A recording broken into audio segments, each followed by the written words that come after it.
My daughter and her husband went on a trip, leaving me to look after my granddaughter. As I was tucking her into bed, she whispered, "Grandma, they went to take your inheritance." That very night I thought everything through. When they returned, what awaited them sent them into a panic. Before we continue, I'd like to ask you to like this video to help promote it. Thank you. And now enjoy the story. "Grandma, they went to take your inheritance," Sophie whispered, her words so serious that her small face, illuminated by the pale light of the nightlight, seemed to make my world stop on its axis. For a second, it felt as though I had forgotten how to breathe, how to think, how to move. "What did you say, sweetheart?" I finally managed to ask, striving to keep my voice even, though my heart was pounding in a way it hadn't for a long, long time. 9-year-old Sophie's eyes darted towards the door, as if she feared her parents would materialize on the spot, despite them being, according to their own words, 500 miles away on a business retreat in Miami. "I wasn't supposed to hear," she whispered, her voice barely audible. "I went to get some water last night, and they were in Dad's study. Dad said you were getting too old for so much money, and that they found a special lawyer who would help them take control of everything." I smoothed her blanket, buying myself a few precious seconds to compose my face. At 68, I thought I was beyond being caught off guard. Yet here I was, blindsided by a child's bedtime confession. "Those are grown-up conversations, darling. You shouldn't trouble your little head with them," I said, forcing a gentle smile. "It was probably just a misunderstanding. You hear? Nothing for you to worry about." "Are you angry at them?" Sophie asked, her eyes round and anxious. "No, my love," I lied, nudging her favorite stuffed penguin closer to her. "Sometimes adults discuss complicated things, and it sounds scarier than it actually is. You have nothing to worry about. I promise." She yawned, her eyelids growing heavy. "Promise. I promise. Now it's late. You have school tomorrow. Sweet dreams."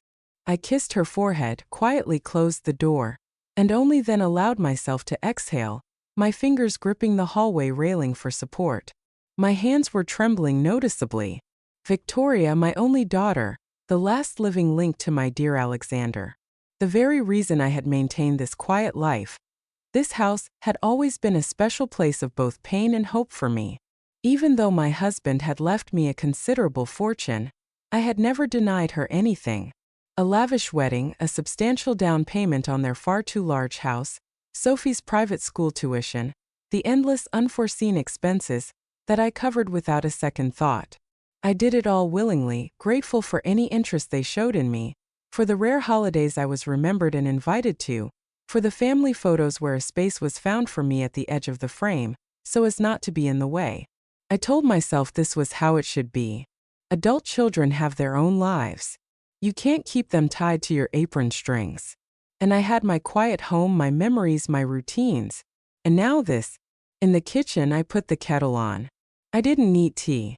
The movements were automatic, but my thoughts were racing. I was no financial genius like Alexander, but I was never a fool. For 4 decades of marriage, I had managed our family budget, balanced checkbooks to the penny, read the quarterly reports from our investment firm, and asked the right questions at the annual meetings. And yet, somehow Victoria and her husband, Philip, had managed to convince themselves that I was now incompetent, that I should be treated like a child. My phone beeped, jolting me from my thoughts. A message from Victoria. "Hope Sophie isn't giving you too much trouble. The meetings are going great. Philip says this could change our lives." I typed back something bland about Sophie being an angel and asked when they would return. Sunday evening came the reply. "For more days." I put the phone down and walked to the living room window, looking out at the quiet suburban street. The same one where we had raised Victoria, where Alexander and I had built our life together. In the very house I had stubbornly refused to leave after his death, no matter how much my daughter tried to persuade me to move closer to people, or into a lovely private care home where you'll be looked after. Now it was clear why. Back in the kitchen, I opened the drawer with household papers. Behind neat rubber bands, receipts, and warranty cards, lay a business card I hadn't looked at in years. Marcus Thorne, attorney at law. Executor for the estate of Alexander Croft. I hesitated for only a moment before reaching for the phone. It was almost 10 o'clock at night, late for a business call, but this wasn't business. This was personal. Eleanor. Marcus answered on the third ring, surprise and concern in his voice. Is everything all right? I'm not sure, I answered, my own voice surprisingly steady. I think I need your help. As I recounted what Sophie had overheard, the other end of the line grew quieter and quieter. It was the heavy, focused silence of a man who understands far too much. When I finished, Marcus let out a long breath. If this is as you say, Eleanor, it's very serious. We need to meet. First thing tomorrow. I can't leave, I said. Victoria and Philip left Sophie in my care.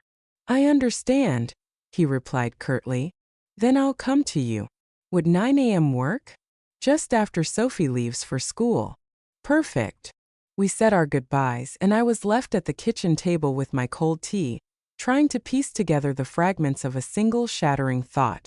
My daughter, the child I had raised, for whom I had sacrificed so much, was taking steps to have me declared incompetent and seize control of my assets.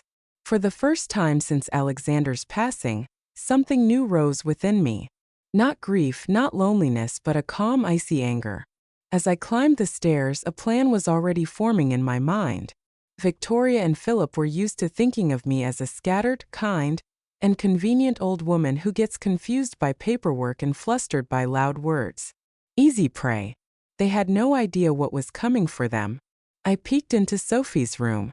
The child was sleeping, warm and peaceful, blissfully unaware. My girl caught between two adult worlds, one greedy, one now forced to be cautious. In that moment I made a silent vow. I would protect not just my assets and my home, but her from the decisions of others disguised as care. In my own bedroom, I opened my laptop and without any fuss, began to outline what needed to happen in the morning, in the afternoon, in the week to come. Who to call, what to block, which papers to pull, where to put signatures and seals so that no will just decide for mom schemes could ever work. By dawn, I would have a framework that would turn their entire world upside down. They wanted to play games with my inheritance. Very well. Let the games begin. At precisely 9 a.m., Marcus's silver BMW glided silently into the driveway. It came to a stop just as the school bus, carrying Sophie, rounded the corner. We had known each other for over 40 years. He was Alexander's friend first, then our lawyer. He had handled the will, the investment papers, and when Alexander passed, he had quietly and efficiently managed all the difficult formalities. His meticulous nature and old-fashioned demeanor had always had a calming effect on me. You're looking well, Eleanor, he said, stepping over the threshold, but his eyes were sharp, professionally scanning my face, as if checking for the very confusion others were so keen to find. I haven't gone senile, Marcus, I replied dryly. Not yet, at least. He offered a faint smile. I never thought you had. Alexander always said you were the brains of the operation, and he was just the handsome face. I poured coffee from the thermos I had prepared, set out the cups, and took a moment to gather my thoughts. Tell me straight. Can they take control of my affairs without my consent? Theoretically, yes, he nodded. Through the court. A declaration of incompetence, the appointment of a guardian, plus trusteeship over the assets. If the petitioners are persistent, have money and their own experts, they can find someone to write the necessary report, especially if they've laid a paper trail, saying you've asked for help, gotten confused with bills, forgotten figures. I involuntarily reviewed the past few months in my mind. Victoria's constant refrains. This house is too much for you, Mom. It's time for a care home where you'll be looked after. Philip's offers to organize my files and straighten out my finances. There was one more thing, I confessed. This year, Victoria said their accountant would handle my tax return as a favor. She brought the papers. I signed them. Honestly, I didn't look closely. I want to see everything. The tax return. Any documents where they've helped it. Marcus put down his cup and was already taking yellow sticky notes and a folder from his briefcase. For an hour we sat over a box of my papers. I handed him stacks. He sorted, flagged, and made notes, frowning from time to time. An unpleasant picture was emerging. The tax return showed investment accounts I'd never heard of. On a couple of applications, the signature was almost mine, but not quite. Several statements were addressed to me, but I had never seen them. Either they were intercepting my mail, or they had set up duplicate accounts for their convenience. They were preparing the ground, Marcus concluded, gathering all the questionable documents into a separate folder, creating a backdrop of confusion, possibly forging a trail of poor decisions. Judging by the dates, this has been going on for at least 8 months. He looked up. Did you update your will after Alexander's death? No, I kept putting it off. I thought Victoria's my only child, what's the rush? That's what they were counting on. I was overcome by a wave of nausea, not from fear, but from the sickening clarity of how long I had been placating them with my own trust. What do we do? I asked, my voice trembling betrayingly. Marcus adjusted his tie. I knew that gesture from his court days. First, we document your current state. Independent medical and psychological evaluations, plus an assessment of your financial competence. Second, we gather evidence of their paper trail. Third, we prepare countermeasures in advance, from legal motions to protective orders. And yes, the will. We rewrite it today. I brought a draft.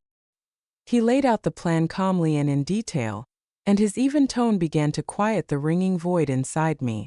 When Marcus left, taking copies of the suspicious papers and promising to return the next day with a doctor and a financial expert, I remained in the kitchen with a clean table and a very clear intention.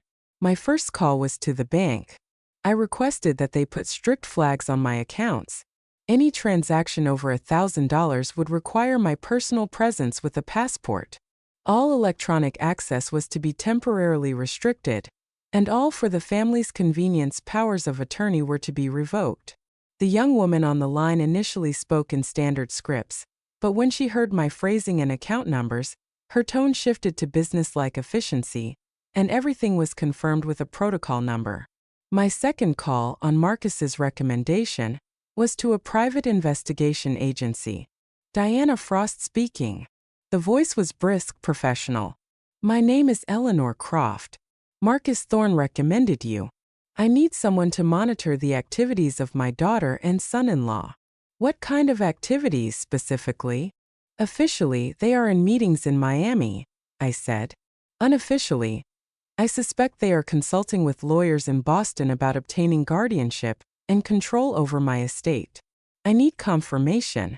And if it's legal, audio recordings from public places, conference rooms, restaurants, reception areas.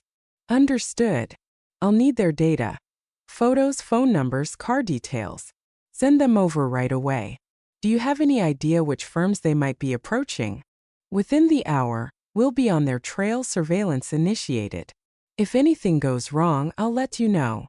We quickly exchanged files. Passports, numbers. I knew one of their work habits like the back of my hand. Coffee near the office, then the lawyers. I hung up and looked around the kitchen, the same kitchen where I had once taught Victoria to bake cookies, where we had sat in silence after Alexander's funeral, holding hands. How had we come to this? A question without an answer. But I had no time for questions today. I had chosen action. My phone beeped, a short, sharp sound that sent a chill down my spine. A text from Diana. It was dry, professional. Tail acquired. Surveillance initiated. Early the next morning, Diana called. Her voice was calm, businesslike, no wasted words. We have recordings, Eleanor. It's better if you hear for yourself. The passwords are the ones we agreed on. I went into Alexander's study, a room I had barely entered since his death. It smelled of old lemon polish. His paperweight was still on the desk, and this everyday memory made things a little easier. I turned on the laptop and put on headphones.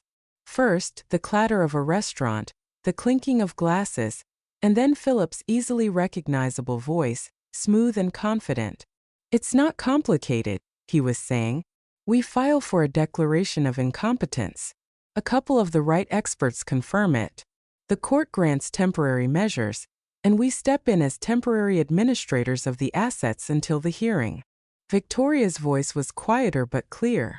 Greenberg and Partners said the chances are almost 100%. We'll lay a trail of her strange financial moves. Let everyone get the picture. As soon as we get temporary access, we transfer the money to a protective trust, and then she won't have time to contest anything. The recording shifted to another meeting in a lawyer's reception area, then at some financial advisors, and then the two of them in a hotel room without the official pretense, but with cynical frankness. The house has to be sold immediately. It's worth a fortune. The boarding school at the academy is the perfect place for Sophie. She's living in the past anyway. They discussed me as a convenient problem to be solved, an inconvenient object, not as a person who had raised them and was still helping them. I listened in silence, and what rose in me was not hysteria, but a cold, very collected anger. I sent a short message to Marcus. I have proof. Recordings.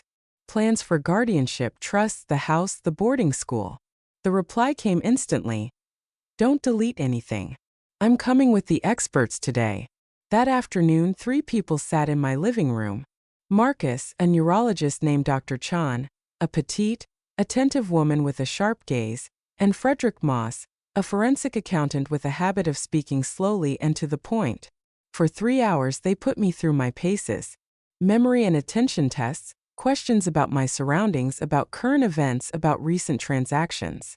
Then the finance block, portfolios, balance sheets, the logic behind my decisions, risk profiles. You're in the 95th percentile for your age group, Dr. Chan concluded, checking her notes. No signs of cognitive decline, let alone impaired decision-making. And financially, Frederick added, you're above average, even without an age discount. Your papers are in order. Your asset structure is sound. Your decisions are consistent. Marcus looked as if this was exactly what he had expected. Excellent. We'll have the official reports drawn up by morning, backed up with dates, signatures, and seals. And now to the will. I'm ready, I said. And I truly was. We drafted a new structure. Victoria and Philip were excluded completely. Everything would go to Sophie, into a legacy trust with an independent trustee, until she turned 30. I would retain full control of my property during my lifetime, and the question of my competency was effectively removed from the family sphere, to be decided only by a panel of independent specialists according to a pre-agreed procedure. Marcus laid out the pages, explained every clause, simplified the legal jargon in some places, and insisted on stricter wording in others. By the time they left, I had a full package. A plan, reports in the works, the text of a new will ready to be signed, and a list of steps to protect my assets. All that was left was to bring my house, my fortress, into line with the new order. I called a locksmith. The old locks had been needing replacement for a long time. He arrived just as the school bus was pulling up. Grandma, who's that man? Sophie immediately noticed the van with the tools. We're changing the locks, I said honestly. The old ones are sticking. She nodded and then remembered with delight. Are we doing our special project today? We are, I replied, setting her up with tea and cookies in the kitchen. And it's even better than I planned. When the locksmith had finished and left, I brought out some velvet pouches and a small bag. Sophie, would you like to go on a real treasure hunt? A real one? With a map. Almost, I smiled. We're going to gather some important things and take them to a very safe place. It will be a surprise for your parents. We moved through the house like 2 diligent archivists. Sophie was beaming with responsibility, and I gently guided her gaze to the stained glass lamp in the hallway, to the first edition of Frost on the shelf, to the old chess set in the living room, to the clocks my husband had collected, to my grandmother's silver, to the jewelry box with the family heirlooms. I opened the boxes, let Sophie look, briefly explained where each item came from, who it belonged to, and why it was important to protect it. It's like real treasure, she whispered, examining a pair of earrings in an antique case. It is treasure, just not from a fairy tale. It's our family's, I replied. You don't wear them every day, but you can't lose them. By evening we were at the bank. I had called the manager ahead of time. We were escorted to the safe deposit vault. An ID check, 2 key cards, a quiet corridor, a private room. It was like something out of a movie. And Sophie, of course, watched with wide eyes. We carefully placed the items in the box. I also put in a flash drive with copies of the recordings, the draft of the new will, photos of the discrepancies from the tax return, and the list of steps we had discussed with Marcus. When do we get the treasure back? Sophie asked, carefully placing the paperweight on the shelf. When the time is right, I said, tucking a stray hair behind her ear.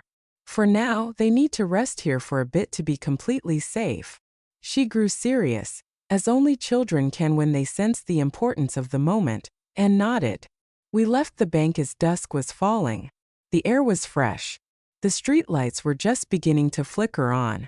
I suggested we stop at our favorite cafe, the Marquis, to celebrate our excavation with hot cocoa and their famous dessert. Sophie's face lit up, and she chattered all the way there about school, about Jupiter in science class, about a new girl in her class. And I listened to her and thought my own thoughts, about how the tables had turned, about how the moves were now mine, and about how a child's whisper in the night had been the only honest warning in this whole affair. Later at home, after we had put away the packages we had gathered during the day and were settling in for a quiet evening, Sophie suddenly stopped, planted her hands on the table, and looked at me very seriously. "Grandma, is this all because of what I told you?" "A little bit because of that," I replied, just as seriously as she had asked. "But the main thing is that sometimes adults have to protect what is precious. And that includes you. This isn't a game of hide and seek. It's about care, you understand." She nodded with an adult-like gravity that only children possess and seemed to be reassured. We did her homework, then had dinner, and after Sophie was asleep, I walked through the house one more time, checking the windows, the document box, and preparing a few notes in the kitchen for the morning's tasks. The night passed quietly, and the morning was one of those that save you. The routine of a school uniform, a braid, a sandwich, and a lunchbox. "Don't forget your hat. It's damp outside." In the afternoon, Marcus sent a short message. "Everything in place. Documents ready. Call if needed." Diana sent a business-like update. "Confirmed. Surveillance ongoing. Locations match. The meetings are not about Miami." I smiled at that phrase, "not about Miami," and immediately stopped smiling. The calm that comes when you've already made your decision had settled in. Sunday dragged on like chewing gum. Sophie and I stuck to simple things. We baked cookies, played a game of chess on Alexander's old board, read aloud. I caught myself looking at the clock every minute. Towards evening, I walked through the house one last time, like a hostess before a party. There were obvious empty spaces where things used to be. The stained glass lamp, the collection of clocks, the silver. New keys on a hook by the door. On the wall, a discreet camera unit that Marcus's team had installed, not flashy, but it recorded reliably.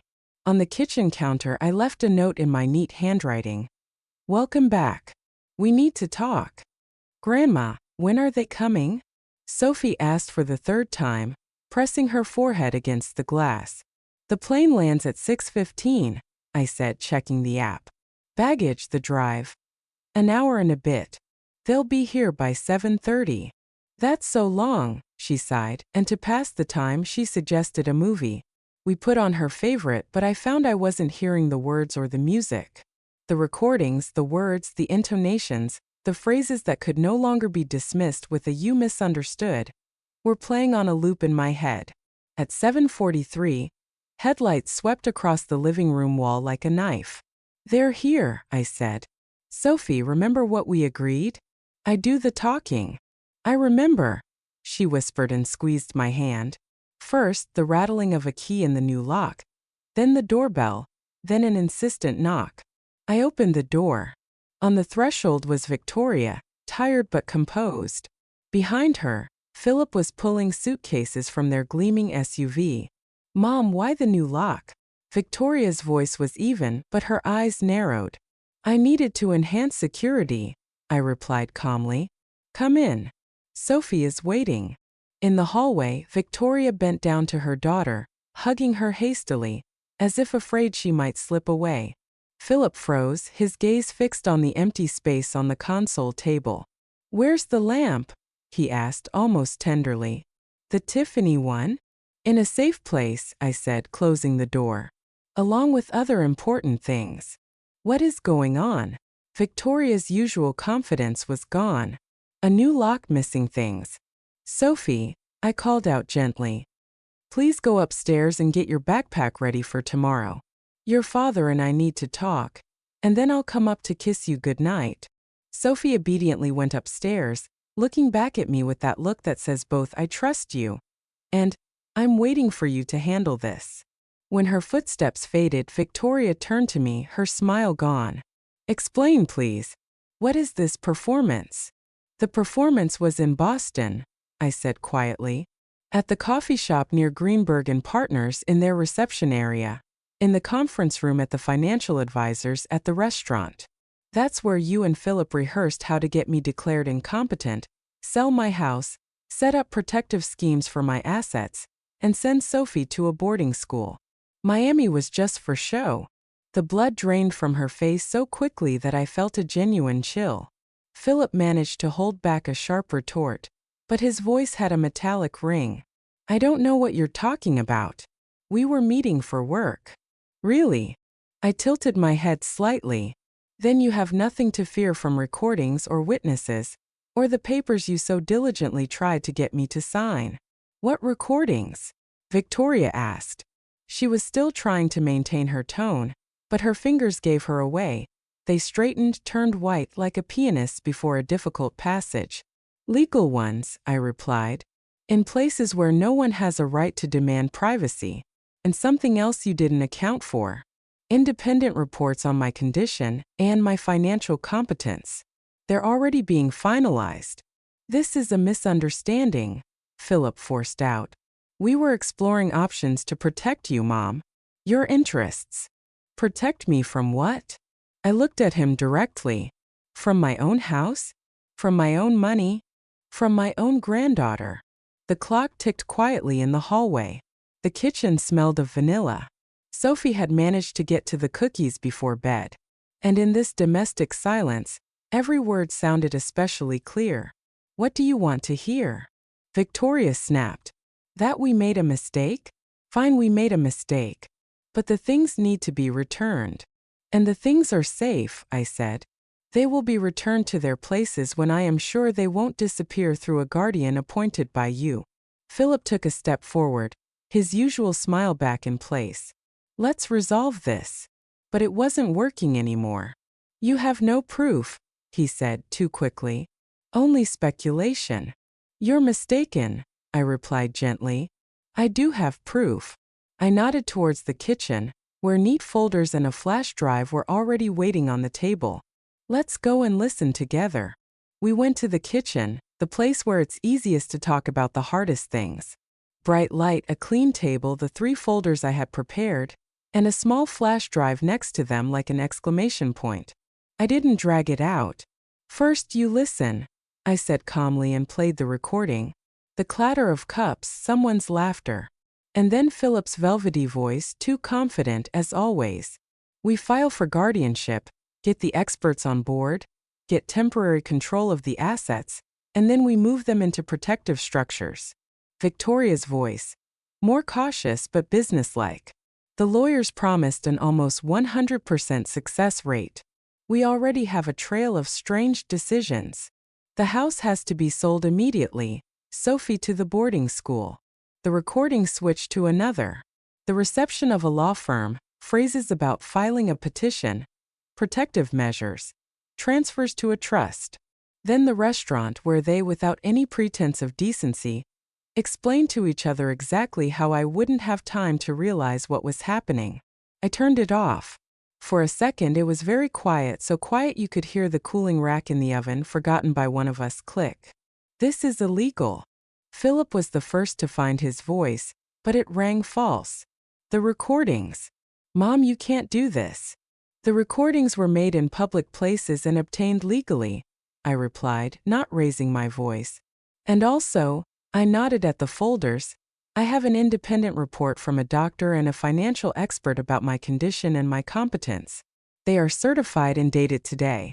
And the bank has put flags on my accounts. All for convenience. Powers of attorney have been revoked. Victoria stared at the table as if another scenario might magically appear there. Why are you doing all this? She asked in a hollow voice. To stop what you started, I replied. And so that we can all have some honesty. I pushed the top folder towards them. Here is Dr. Chen's report. Here is Frederick Moss's report. Here is the confirmation from the bank. And one more document. I took out the last folder. A new disposition in the event of my death. You rewrote the will? Victoria barely moved her lips. Yes. You and Philip are excluded. Completely, I said evenly. Everything goes to Sophie. Into a legacy trust that will be managed by an independent trustee with legal oversight from Marcus. Until she is 30, neither of you will touch the trust. During my lifetime, I retain full control of my assets. Any questions about my competency will be resolved only by a panel of independent specialists, according to a pre-written procedure. Period. Philip tried to compose himself. I could see him searching for his usual smile and not finding it. You can't cut us off from everything. We're family. A family doesn't make plans to have a mother declared incompetent, I said quietly. A family doesn't discuss selling her house behind her back. A family doesn't send a 9-year-old child away for convenience. That's not a family. It's an addiction to my money. Victoria raised her head. Her eyes were a mixture of anger and confusion. We were worried about you. The house is big, the expenses. You're alone. I am alone, I agreed. And in good health. The papers confirm it. Your worry somehow expressed itself not in coming over to help with the garden or change a light bulb, but in intercepting my mail and getting me to sign things that were convenient for you. A cabinet door clicked upstairs. Sophie was rummaging through her notebooks. The three of us fell silent, and it took me a second to find that even voice again, the one that keeps a situation from escalating into a shouting match. Listen to my terms, I said, placing another sheet of paper on the table. If you want us to have any kind of relationship at all, this is how it will be. First, no more financial support. Not just in case, not one last time, not urgently because of taxes. You are adults and you will live within your means. Second, a schedule with Sophie. Fixed time with me without cancellations due to circumstances, without any attempts to limit our communication. Third, transparency. No hidden powers of attorney, no manipulations, no conversations behind my back in law offices.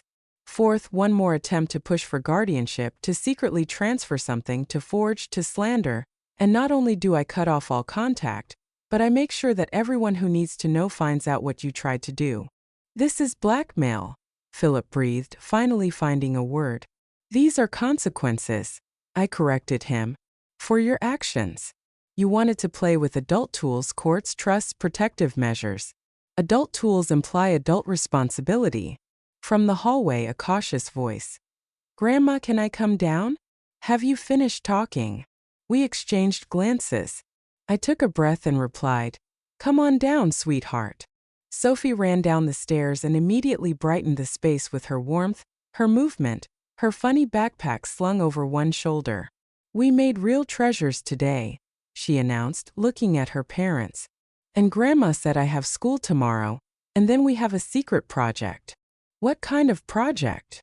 Victoria asked too sharply. A secret one, I smiled. I'll explain later. For now, Sophie, run and brush your teeth. I'll be up in a minute to tuck you in. When she had disappeared up the stairs, I turned to them again. I've said everything. I have the documents, the copies are in a safe place. The house is secure, the cameras are recording, the doors are new. You can think for a night, a week, as long as you need.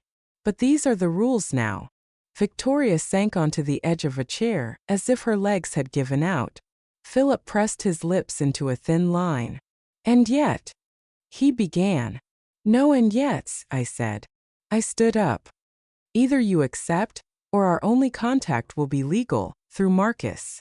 I walked out of the kitchen quietly without slamming any doors, And as I was going up to Sophie, I heard a muffled, angry voice behind me.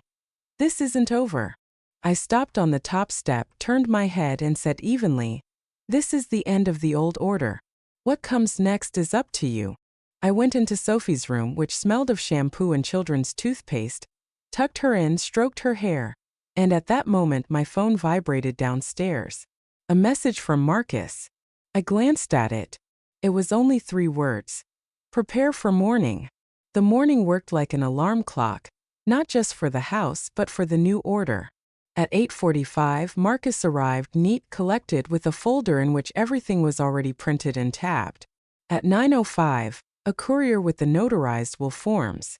By 9:30, I had signed where needed, and for the first time in days, I felt not just anger and determination, but a stable ground beneath my feet, the kind from which right decisions, not impulses, grow. The official reports from Dr. Chen and Frederick are in the works, Marcus said, shuffling the papers. The bank has confirmed the flags. The cameras are recording.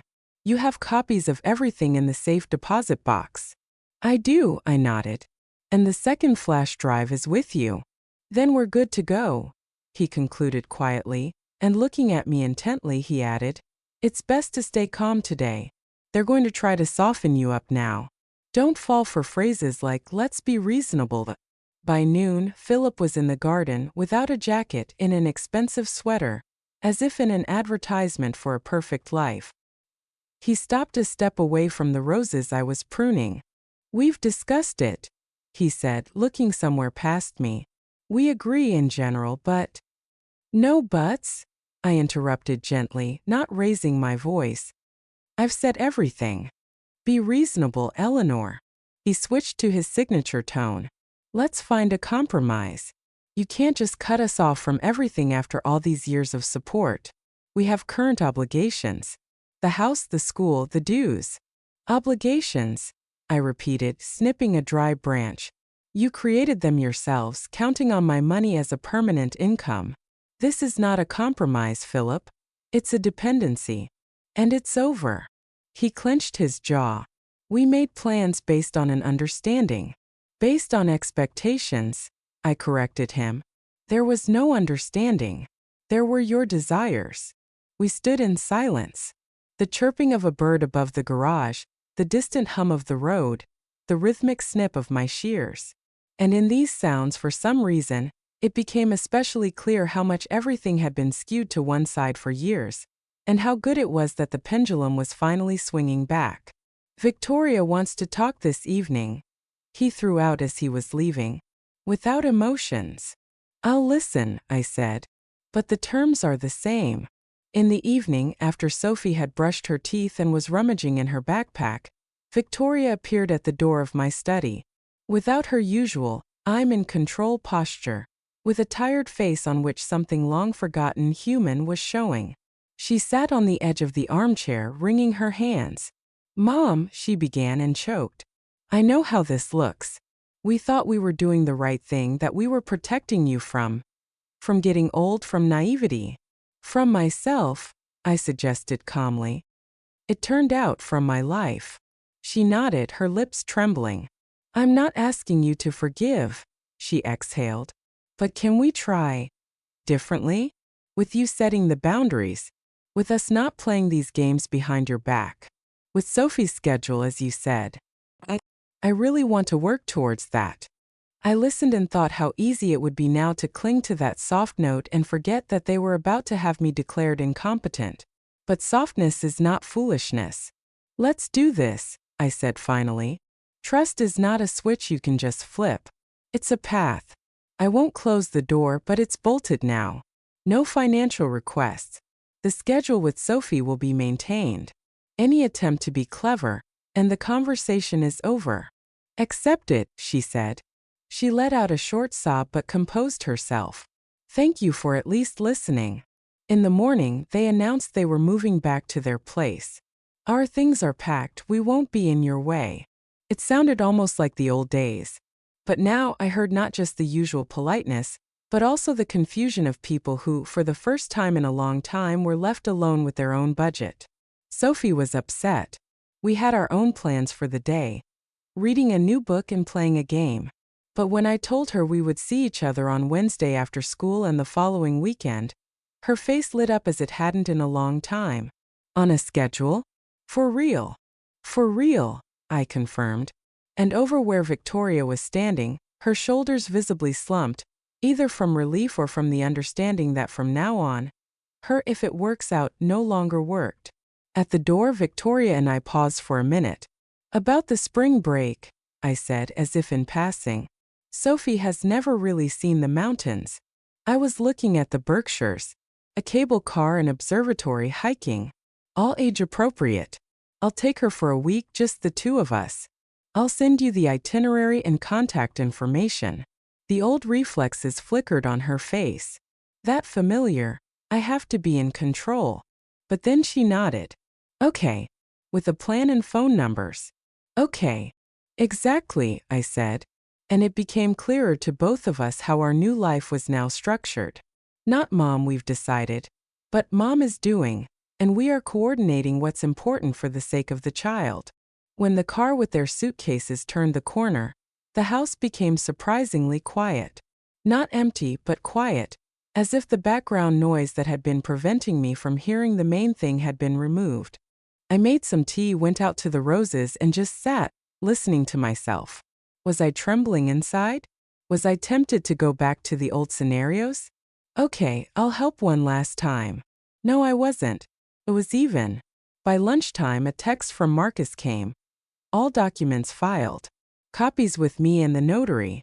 The bank has confirmed the blocks on large transactions. We remain in contact. I replied, acknowledged, and was about to put the phone away when a second, short message from Diana flashed on the screen. Change of route. Yesterday, lawyers. Today, a financial consultant, and calls to 2 real estate agencies. Looks like they're looking for a new move. I looked at these words and felt not fear, but that same collected calm with which I had been pruning the dry branches yesterday. Well, then they didn't get it the first time. All right, I said aloud to the empty garden. We'll keep going. My phone vibrated again, and this time it was not Marcus or Diana. A name I had least expected to see right now flashed on the screen. Victoria. I answered calmly, as if we were discussing the weather. Mom, we need to talk. Her voice was unusual, unpolished. The deal on the house fell through. The buyers couldn't get a loan. We started cutting back on other things. We returned Philip's car to the dealer, canceled the club membership, but she hesitated.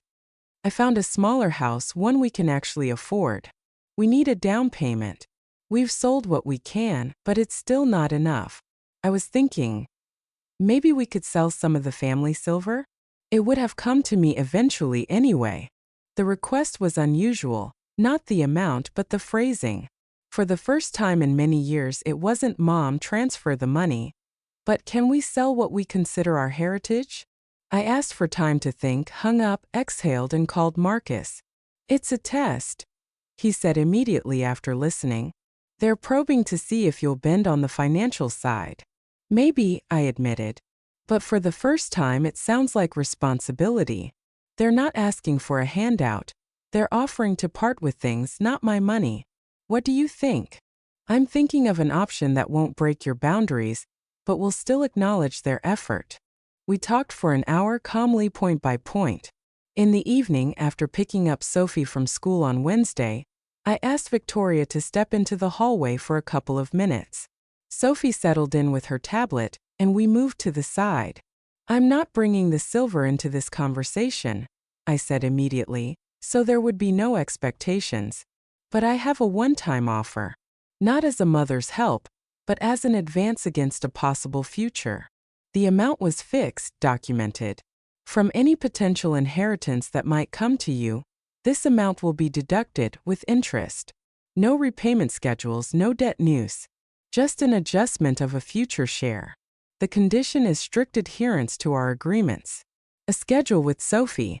No financial dependence on me, and no lawyers behind my back.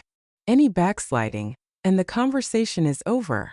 She listened like an adult who, for the first time in a long time, was hearing not a yes or a no, but a constructive proposal. That's fair, Victoria said quietly. Generous even. We agree. Then Marcus will prepare the papers. I nodded. And yes, in the spring, I'm taking Sophie to the Berkshires. Cable car, trails, and observatory. I'll send the itinerary and contacts. Okay, she nodded again. With a plan. Okay. In the park, where Sophie and I were collecting beautiful leaves for her school project, she suddenly looked up at me with serious eyes. Mom and Dad are different now. Quieter. And Dad doesn't take his phone to the dinner table. Is it because of the money? Sometimes changes seem scary, and then they turn out to be useful, I replied, bending down for a maple seed. Like when you moved from kindergarten to first grade. She thought about it and nodded. That same adult nod of a 9-year-old who understands a lot without words. And then came our mountains. The plane, the bus to the village, the clean air that makes your head spin for the first half hour.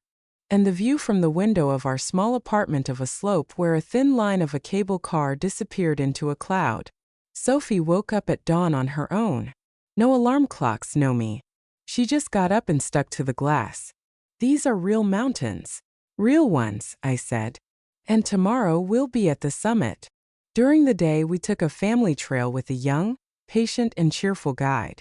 He showed us animal tracks in the damp earth, told us how the stones breathe with warmth in the spring, and how the river changes its voice. Sophie hung on his every word, crunched twigs under her feet, and looked back at me as if to check if I was still there. I was there, and that, it seemed, was the most important thing in this whole trip. The next day, a short horseback ride, then a workshop at the local center, where she mixed paints and did her best to capture the mountain slope, the blue shadows, and the sunny spots on the snow. In the evening, the stars, a short trip to the observatory, where a good-natured astronomer let her look at Jupiter and then showed her where to find the Big Dipper. The trees are like a family, she whispered on the way back, looking at the rows of thin trunks. Separate, but the roots are all connected. That's how we hold on, I replied, feeling how clearly that fit our new reality. On the third evening, we made a video call home. Victoria's face flashed on the screen. Then Philip appeared next to her.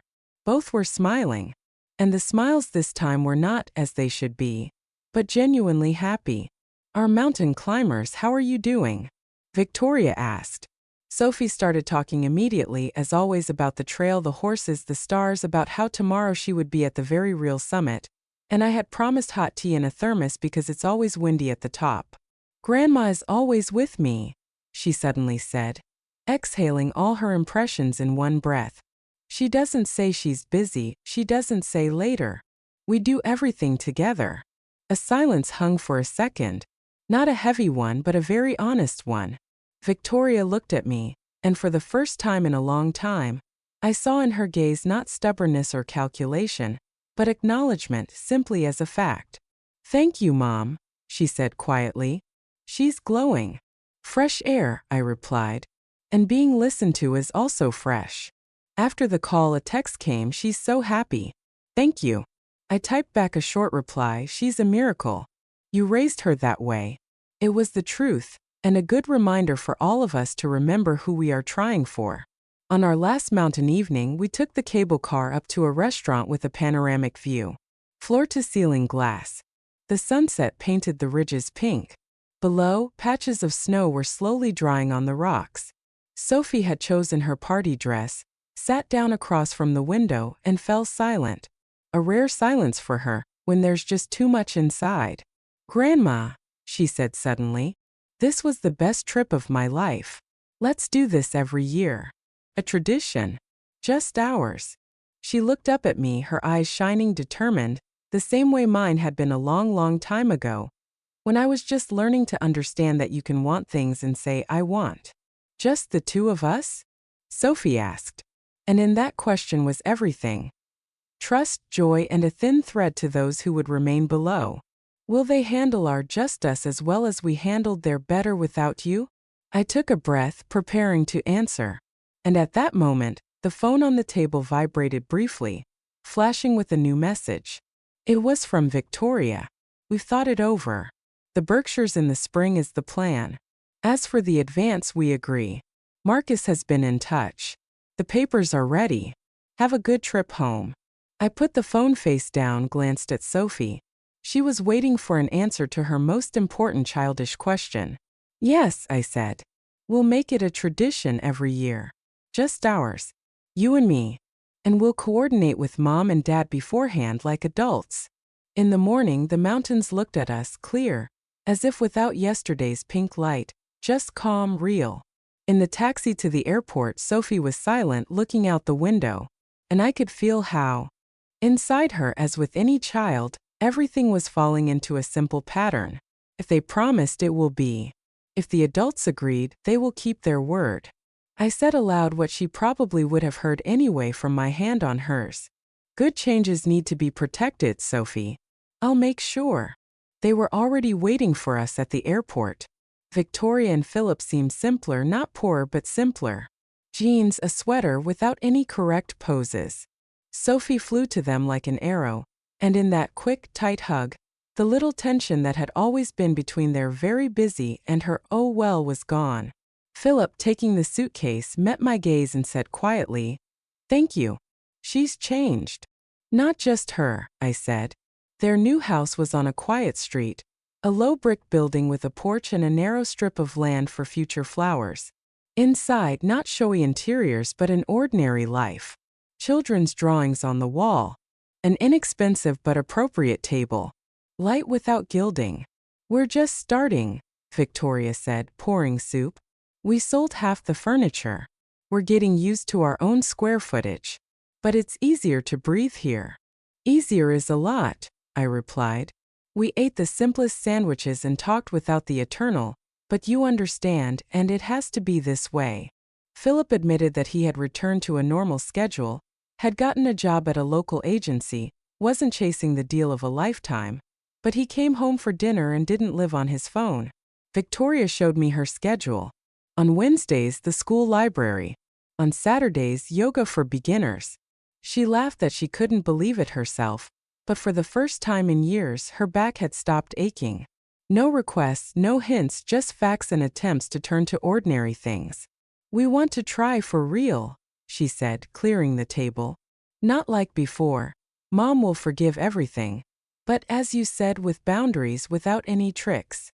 I can't promise beautifully, but I'm ready to learn for Sophie's sake and for ours too." "The boundaries remain," I replied.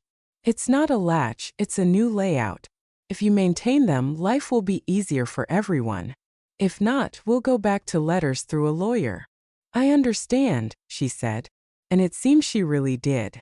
Before leaving, she paused at the door. "Mom, those things that you and Sophie gathered, are they okay?"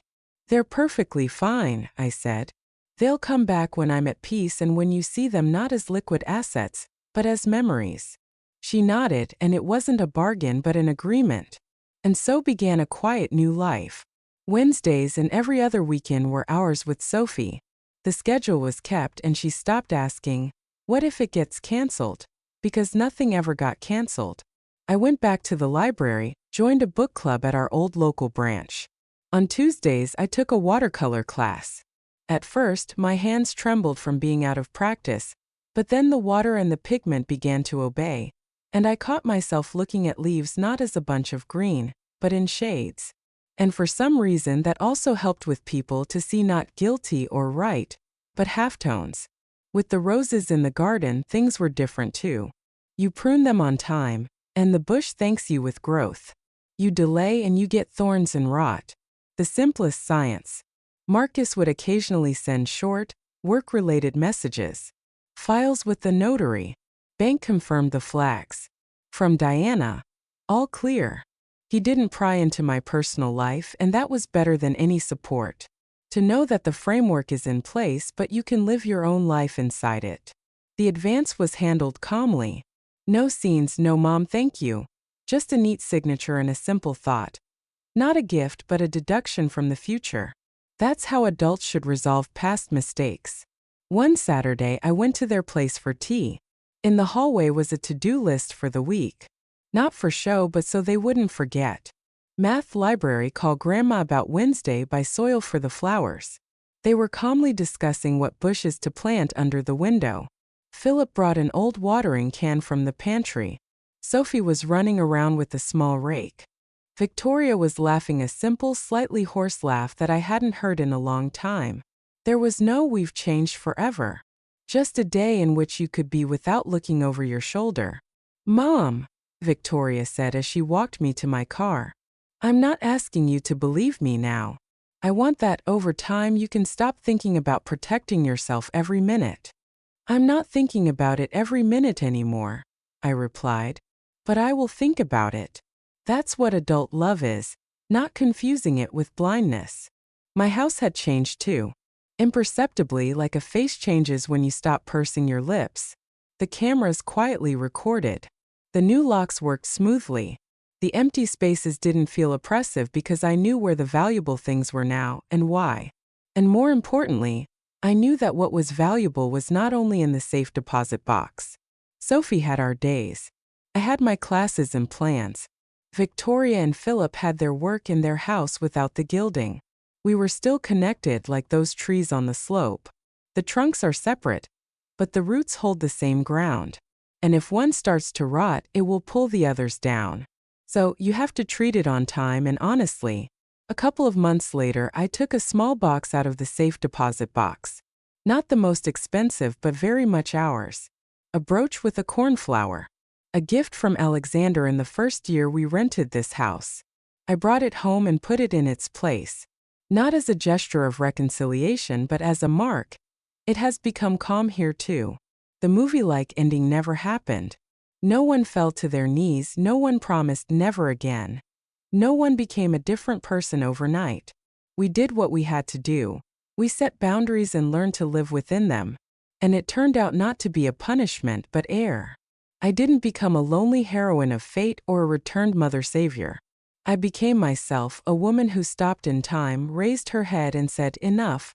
Not with a scream but evenly. And that turned out to be the most precious inheritance I could leave for Sophie. The ability to hold your own without breaking others, and to return to people not out of need but out of choice. In the spring, Sophie and I will go to the mountains again. I'm already looking at routes to the waterfalls in the reserve, to the stars that are so visible in the Caucasus that it seems they were just hung above us and we were asked not to touch them with our hands. Before we leave, I'll probably walk through the garden one more time and prune the excess what hinders growth. That's the whole moral.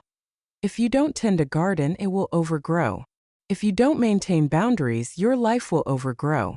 And maintaining them doesn't hurt. It's just about timing. And then everyone will have their own place.